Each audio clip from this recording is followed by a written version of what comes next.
Gaderli illeşler. Şu gün biz siz dikkatiňize Türkmenistanyň daşary ýurtlara bergisiniň tabliçasyny ödürlemäge makul bildik. Aşagdaky tabliça Türkmenistanyň daşary ýurtlar bergisiniň Amerikan dollary bilen ölçeýär. Bu möhlet 2014-nji we 2024-nji ýyllar aralygynda görkezilýär.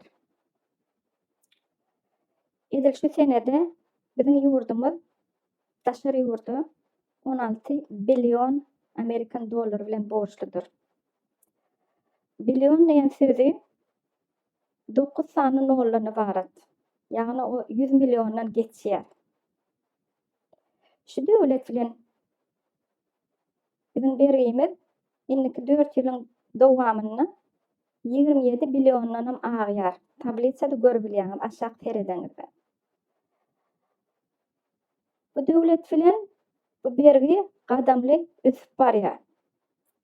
Bu çeşmeler Ýewropa ulgamlaryndan alynan. Bu çeşme toslama däl. Şoň üçin men hemme zady size terjime etmegi makul bildim. Aşagda görebilirsiňiz. Hemme zat ingilisçe ýazylar. Ýöne million, billion belgileri halkara diline hemme ýerde şo bir dille aýdylýar.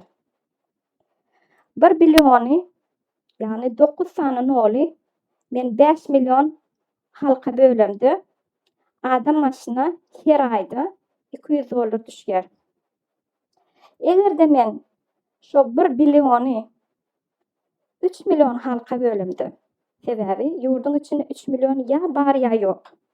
Onu adam başyna 400 dollar golaý pul düşýär Amerikan dollaryna. Şu datlary aýtmak bilen men hemmämizden haýyş edýän adamlar. Pikirleniň, netije çykaryň. Indiki etjek aýgatladymyza nähili garamaly, nähili maksatlar öňümizde goýmaly. Sebäbi bu biziň ertirimiz, bu biziň geljegimiz, bu biziň çağalymyzyň geljegi. Men size asuda asman arzu edýärim. Akşamyňyz haýyrly bolsun adamlar. Sag bolun.